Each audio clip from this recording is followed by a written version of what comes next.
안녕하십니까. 반갑습니다. 오늘부터 변호사 시험 기출문제 같이 보도록 하겠습니다.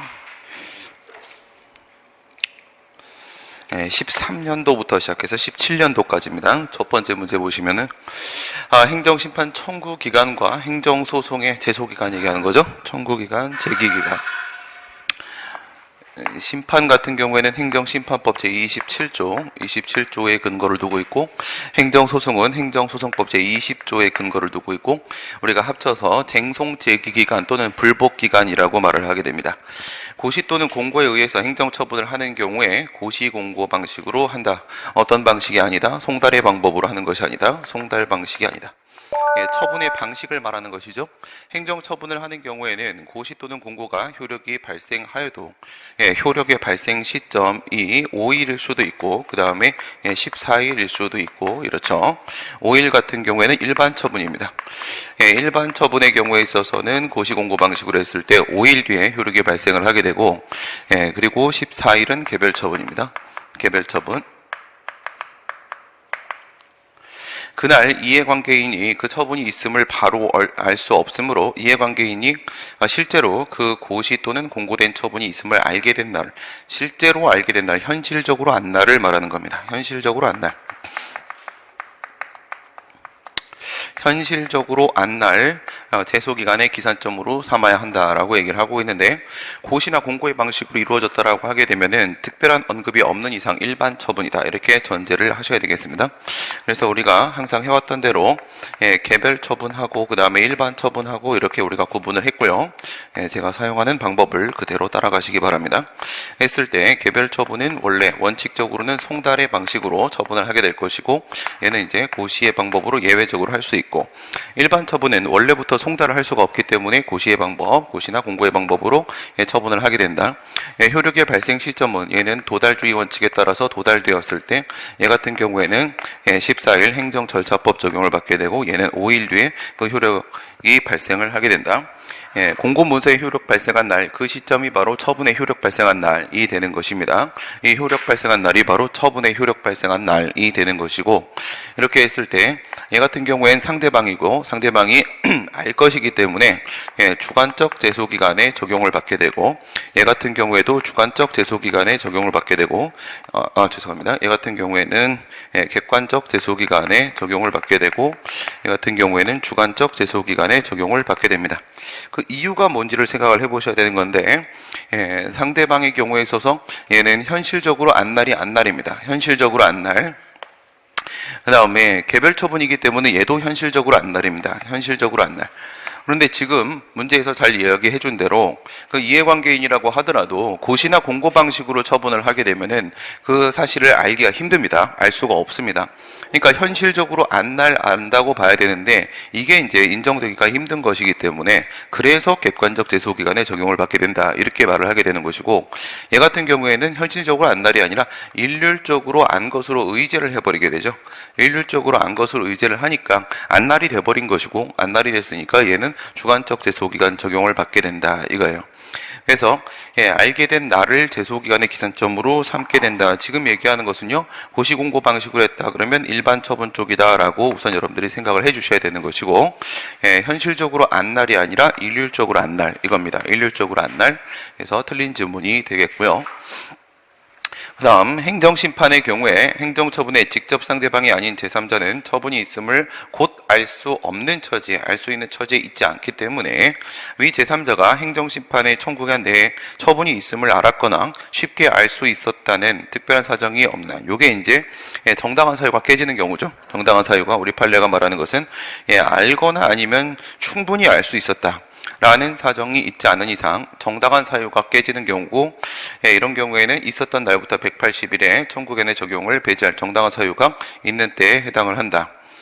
네, 맞는 얘기죠. 그래서 요거는 행정심판법 제27조 이렇게 들어가신 거고요. 1항, 2항, 3항, 4항, 5항, 6항, 7항 이렇게 들어가게 될 거고, 1항에서는 주관적 청구기간 들어갈 테고, 주관적 청구기간 기본적으로는 상대방입니다. 안날에 90일 이렇게 되어 있습니다. 그 다음에 3항에서 객관적 청구기간 들어갈 테고, 지금이 바로 이 상황이 되는 것이죠. 180일 됩니다. 180일.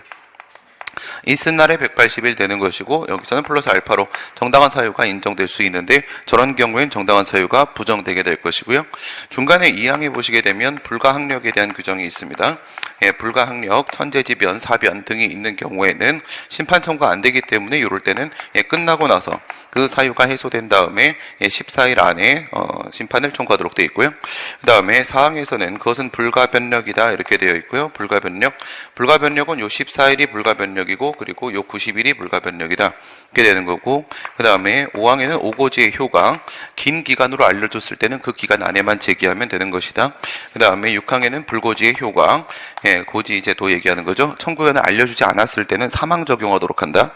알려주지 않으면 사망 적용한다 이렇게 돼 있고, 그 다음 무효 확인 심판하고 그 다음 부작위에 대한 의맹 심판입니다. 부작위에 대한 의맹 심판의 경우에 있어서는 청구기한을 적용하지 않는다 이런 내용이 나와 있습니다. 변호사 시험 좀 문제 길기 때문에 조금 빨리 진행하도록 하겠습니다. 법원은 당사자 소송을 취소으로 변경하는 것이 상당하다고 인정을 할 때 지금 소송의 종류를 변경하고 있죠. 행정소송법에는 21조하고 22조에 소의 변경에 대한 규정을 두고 있는데 얘 같은 경우에는 소의 종류를 변경하는 것이고 22조 같은 경우에는 소송 도중에 처분이 변경돼 가지고 소송을 바꾸게 되는 그런 상황이 되는 겁니다. 그럼 얘들은 다른 소송으로 어떻게 준용이 되는 것이냐 비교를 해보시게 되면 21조 같은 경우엔 37조하고 42조를 사용을 하게 되고 얘 같은 경우에 38조 1항 그리고 44조 1항 이렇게 적용을 하게 됩니다. 37조에서는 취소 소송에서의 소의 종류에 대한 문제를 취소 외의 항고소입니다. 얘는 무효확인 소송 그리고 부작위 위법 확인 소송에 소의 종류의 변경을 준용을 하고 있고 42조 쪽에서는 당사자 소송 쪽에다가 소의 종류의 변경을 준용을 하고 있습니다. 처분 변경으로 한 소의 변경은 38조 1항에서 무효 확인 소송에 준용을 하고 있고 부작위 위법 확인 소송에는 준용을 안 하고 있습니다. 44조 1항에서는요 당사자 소송에 소의 처분 변경으로 인한 소 변경을 지금 준용을 이렇게 하고 있는 그런 상황인 겁니다. 이렇게 했을 때 당사자 소송을 취소로 변경을 한다라고 했습니다. 소의 종류의 변경이죠. 소송이 당사자 소송이 구소가 되는 것이고 취소이 신소가 되는 것이고 얘가 구소가 되고 신소가 되고 이렇게 바꾸니까 소의 종류의 변경 쪽이죠. 그러면 소의 종류의 변경이니까 21조에서 시작이 돼가지고 당사자 소송이 구소니까 42조 사용을 하고 있는 겁니다. 42조에 따라서 소 변경을 했다. 상당하다고 인정을 할 때는 청구의 기초에 변경이 없는 한 사실심 변론 종결 시까지만 소 변경이 가능하죠. 소 병합도 마찬가지입니다. 소의 종류의 변경, 소 변경이든 아니면 소 병합이든 사실심까지만 가능한 겁니다. 3심에서는 상고심에서는 안 되고요. 원고의 신청에 의하여 결정으로서 소의 변경이라고 하게 되면 이거는 소 개시와 소 종료가 포함되죠. 구소취와 신소제기 부분이 포함되기 때문에 처분권주의가 적용될 테고 따라서 반드시 원고의 신청이 있어야 될 것이고요. 법원이 직권으로 소 변경할 수 없습니다. 소의 변경을 허가할 수 있는데 허가 결정입니다. 재판은 결정이죠. 이때 제소기간은 애초에 당사자 소송을 제기한 시점을 기준으로 한다. 구소를 제기했을 때죠. 구소를 제기했을 때 애초에 처음에 제기된 때 제기된 것으로 본다. 그 얘기를 하고 있는 겁니다. 구소가 제기된 게 당사자 소송이죠. 당사자 소송이 제기된 때 그 취소이 제기된 것으로 본다. 이유는요. 당사자 소송 자체는 제소기간에 제한이 없습니다. 하지만 신소가 되고 있는 취소에는 제소기간에 제한이 있죠. 그래서 소급표가 필요한 상황이 발생을 한 겁니다. 21조에서 소급표 규정을 두고 있죠. 21조 4항입니다. 21조 4항이 피고 경정 14조 4항에 있는 피고 경정에서의 소급표 규정을 준용을 하고 있습니다. 준용을 하고 있고 그 21조가 42조에서 당사자 소송 쪽에 준용이 되고 있는 거니까 지금 같은 경우에도 소급표 적용되는 것은 동일하다 이렇게 볼 수가 있겠습니다. 기네요. 또 있네요. 보충력 편입 처분에 따라 공익근무 요원으로 소집되어 근무 중에 보충력 편입 처분을 취소당한 공익근무 요원 복무 중단 처분이 나왔고요. 그 다음에 공익근무 요원을 보충력을 이제 못하게 됐으니까 현역으로 들어가야 되는 상황이 발생을 했을 테고 현역병 입영 대상 편입 처분이 순차적으로 내려졌다. 원고가 보충력 편입 처분 취소 처분에 취소를 구하는 소를 제기했다가 공익근무 요원 복무 중단 처분의 취소 그리고 현역병 입영 대상 편입 처분의 취소의 청구의 취지를 추가했다. 추가적 변경입니다. 추가적 변경. 소송을 변경을 하는데 교환적 변경이 아니라 추가적 변경을 한 것이고요. 지금 여기 나오고 있는 21조하고 22조에 있는 소의 변경에 대한 규정, 이거는 전부 다 교환적 변경입니다. 교환적 변경, 이게 바로 우리가 말하는 소변경이 되는 것이고요. 행정소송법에 있는 내용은 전부 다 교환적 변경이다.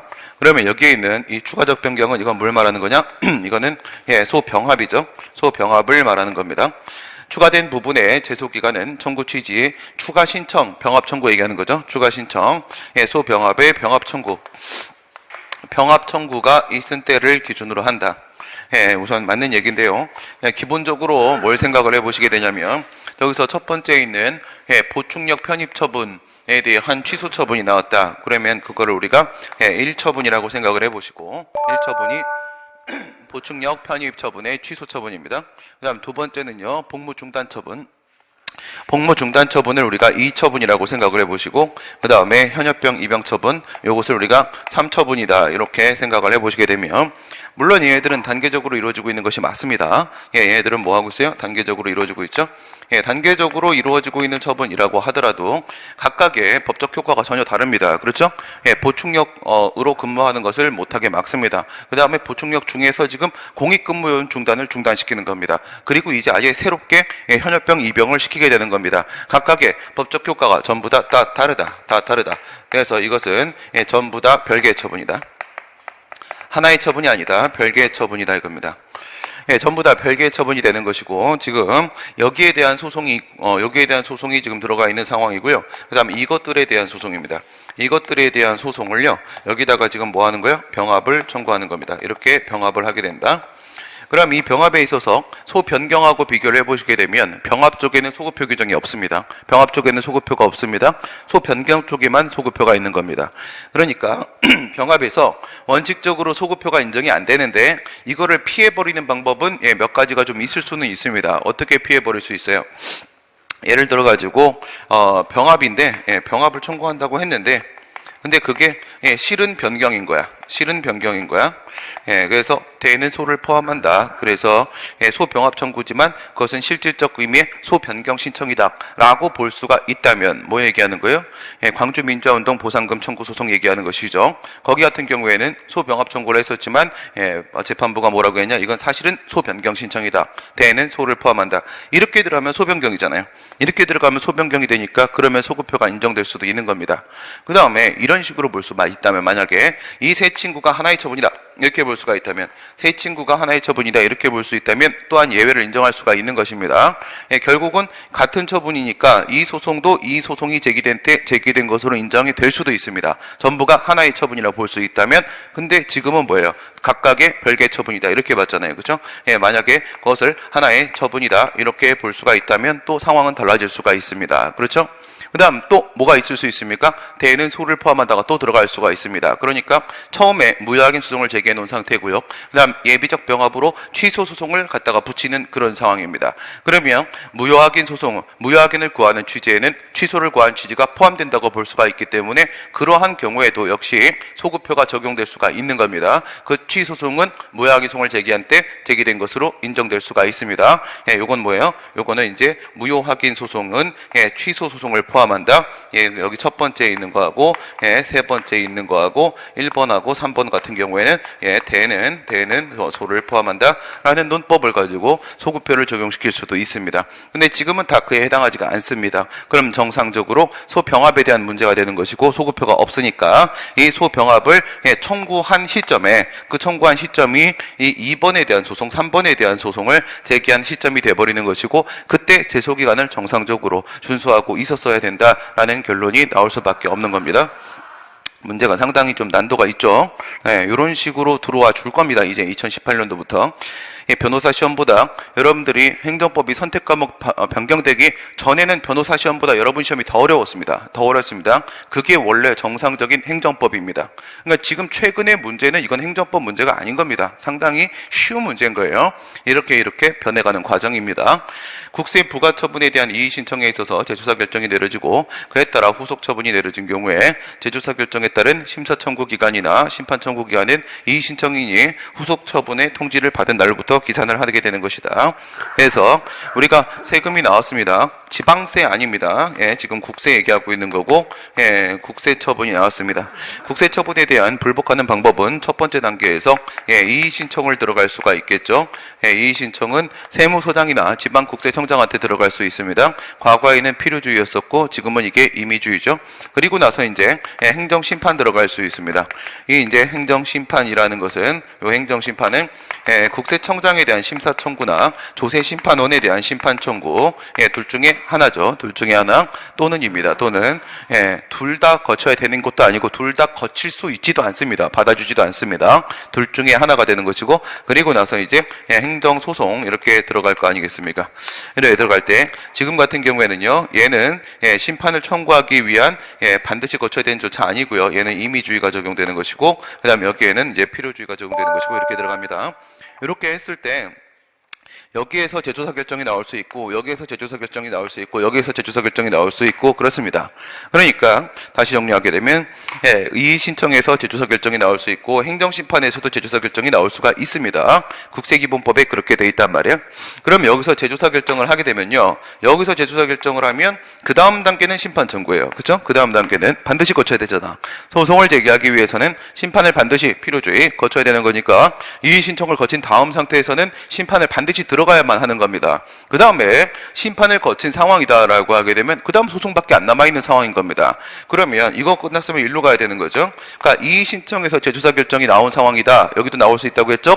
그렇게 되면은 여기서의 청구기간, 이 청구기간과 관련돼서 저 문제가 생기고 만약에 이쪽에 심사청구나 심판청구 이쪽에서 재조사 결정이 나왔다 하게 되면 여기서의 제소기간과 관련돼 가지고 저 문제가 생기게 된다 이겁니다. 그래서 문제가 이쪽 문제도 있고 이쪽 문제도 있고 양쪽 문제 다 있습니다. 기출문제 보시게 되면 재조사 결정은 여기에서 나올 수가 있는 거니까 하게 되면은 처음에 당초 처분이 이렇게 과세 처분이 있었다 이거지.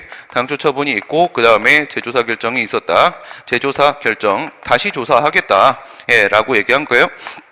그리고 나서 그에 따른 결론으로 후속 처분이 나온다 이겁니다. 후속 처분이 나오고 그 다음에 이제 요 심판을 청구하든 아니면 소송을 제기하든 이런 문제가 생긴다 이겁니다. 그 다음에 이제 여기서 그 다음 불복을 이게 들어가게 돼요. 불복을 이렇게 들어가야 되는데 이게 문제가 되는 것은 재조사 결정이 이게 그 상대방한테 통지를 해준다라는 부분에 문제가 있는 거예요. 통지를 해주고 있기 때문에 그래서 과거 같은 경우에는 여기서부터 이렇게 기산을 해가지고 여기까지 90일 이렇게 잡아야 된다 봤던 것이고 판례가 변경돼서 이제는 여기서부터 이렇게 해서 90일 요거를 잡아야 된다라고 얘기하는 거죠. 이게 옛날 방식이고 지금은 요렇게 가는 것이다. 간단한 얘기죠. 이유는 원래 여기서 만약에 2천만 원의 과세 처분이 나왔다가 다시 조사를 했어요. 그렇죠? 이의 신청이면 지방국세청장이 여기는 국세청장 조세심판원이 세무서장한테 다시 조사하라고 시켰어. 재조사 결정을. 그래서 세무서장이 다시 판단을 내려봤는데 후속 처분에서 1,000만 원으로 바뀌었다면 1,000만 원 바뀌었다면 이 후속 처분이 나와 봐야지 다 제거가 될 수도 있는 거면 다 제거가 되면 더 이상 불복을 안 할 것이고 그렇죠? 그대로 남기게 되면 2,000만 원에 대해서 불복해서 심판이나 소송을 들어가야 될 것이고 1,000만 원으로 바꾸게 되면 이 1,000만 원 부분에다가 가야 된단 말이야. 그래서 판례 논리가 뭡니까? 이 후속 처분이 나와 봐야 불복을 더 갈 것인지 불복을 간다면 무엇에 대해서 불복을 갈 것인지를 비로소 알게 되는 것이기 때문에 후속 처분이 나온 다음부터 기산을 해서 심판의 청구 기간이나 소송의 제소 기간을 살펴야 된다라고 보고 있는 게 현재 우리 판례고 합당한 방식입니다. 행정법의 법원에 대한 설명으로 옳은 것은 인간다운 생활을 할 권리에 관한 헌법상의 규정은 입법부와 행정부에 대해서 가능한 한 모든 국민에 대해서 인간의 존엄성에 맞는 건강하고 문화적인 생활을 할 수 있는 최저 생계를 유지할 수 있는 또는 문화 생활을 할 수 있는 누릴 수 있도록 해야 되는 행위규범이죠. 작용법입니다. 작용법으로서 기능하지만 입법부나 행정부의 행위가 법을 만들고 행정권을 발동하는 행위가 합법성을 심사하기 위한 통제규범으로 작용하는 것은 아니다. 그럼 뭐에 쓰는 물건이겠습니까? 당연히 뭐에 해당해요? 행정법의 법원, 행정법의 법원에는 성문법원과 그리고 불문법원이 존재할 수 있고, 이 성문법원에는 헌법이 포함됩니다. 알겠죠? 헌법이 포함됩니다.